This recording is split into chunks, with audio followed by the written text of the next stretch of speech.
One Crazy Summer, Chapter 5. Mean Lady Ming. We stood as one, looking up at her, me in the front, Vanetta and Fern at my sides. She was tall and broad-shouldered, where Pa was just tall. As hungry as I was, all I could think was that they made you dance with a boy in the 6th grade, that I would never look right dancing with a boy, and for that I had Cecil to thank. I spoke first. We're hungry. As usual, my sisters' voices followed on top of mine. Vanetta, what's for supper?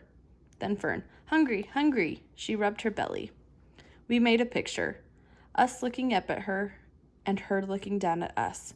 In the animal kingdom, the mother bird brings back all she's gathered for the day and drops it into the open mouths of each bird squawking to be fed.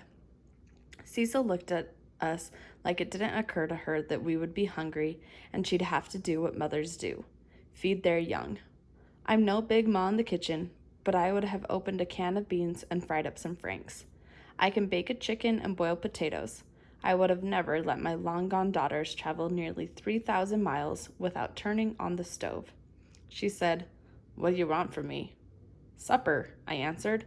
"It's past 8 o'clock. We haven't had real food since breakfast. With Big Ma and Papa." I kept going. That was, I glanced at my wrist, 9 hours and 12 minutes ago. Vanetta next. Airline food don't count. Fern last. Surely don't. She was still looking down at us as if we'd thrown a monkey wrench into her quiet Tuesday evening. Then she spoke. "Where's the money your father gave you?" I crossed my arms. There was no way she was getting our money. "That's money for Disneyland," I told her. To go on all the rides and meet Tinkerbell. This was the first time we heard Cecil laughed, and she laughed like the crazy mother she was turning out to be. "Is Tinkerbell going to feed you?" She was still laughing. We didn't think she was funny. We said nothing rather than talk back and get slapped. "Look," she said, "if you want to eat, hand over the money." I stared her down, something I'd never try with Big Ma. Cecil didn't seem to care. She said, "Fine, I got plenty of air sandwiches here. Go on back to the room, open your mouths, and catch one." The stare down ended right there. I unlaced my right tennis shoe, wiggled my foot out, and removed the mound of 10s and 20s Pa had given me. Cecil didn't care that the money had been baking under my foot since we'd left Brooklyn. She took the money, unfolded, and counted the bills, then stuffed them in her pants pocket, except for a $10 bill, which she held out to me. "Go around the corner to Ming's. Order a large shrimp lo mein." She counted our heads as if she didn't know how many of us she had. 4 egg rolls and a big bottle of Pepsi. Vanetta and Fern squealed for the shrimp and Pepsi, forgetting that this was wrong. Our mother should have cooked real food for us. At the very least, baked a chicken, made franks and beans. "Fruit punch," I said. "Big Ma don't allow us to have strong drinks." Cecil let out a single whoop of a laugh. Vanetta and Fern were too excited about having takeout to see that our mother was crazy. I said, "We have to call Pa, let him know we arrived." They chimed in, "Safe and sound, on the ground." Cecil said, "Phone's next to Ming's." "You mean you don't have a phone?" Vanetta asked. Cecil said, "I don't have no one to call, and I don't want no one calling me." Whether Cecil had a phone was not my main worry.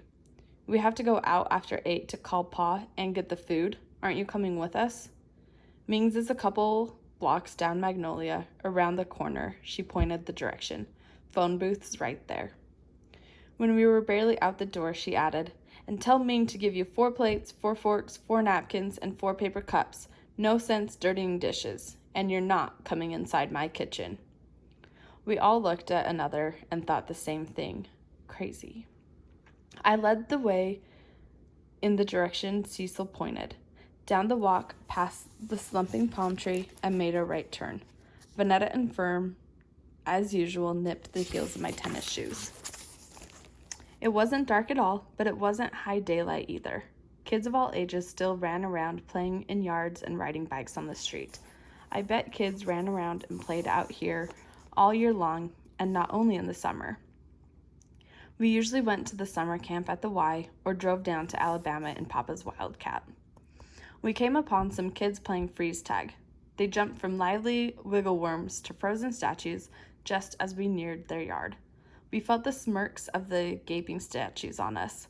Vanetta smiled, welcoming their interest in us. She was scouting out new friends to be with for the next 28 days. I let her lag a step or two behind to wink and smile at them. You can't stop Vanetta from chasing after friends. I kept walking, Fern sticking close to me. Vanetta skipped until she caught up. One thing was for sure. These blocks might have been long like the blocks on Herkimer Street, but we were far from Brooklyn.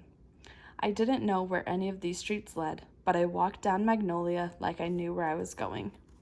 I couldn't help but notice that not one yard had a palm tree, not one, or stucco. Not one house was painted that crazy green color. I was thinking this when behind us crept a rumbling against concrete, like a barrel rolling, the rolling broken by the cracks in the sidewalk. I turned. A voice yelled, "Gangway!" We tried to jump aside, but the three of us jumping all together only got us so far. A boy on top of a wooden board, this flying T with tricycle wheels in the back, rumbled by and managed to clip me good. "Hey, watch out," I called after him, shaking my fist. He only stopped at the corner to pick up his flying T, carry it across the street, and lay it back down on the sidewalk. "Sorry," he yelled without turning around. Then he gave it a running push and jumped on, eventually lying stomach down, his arms outstretched as he held onto both ends of the T.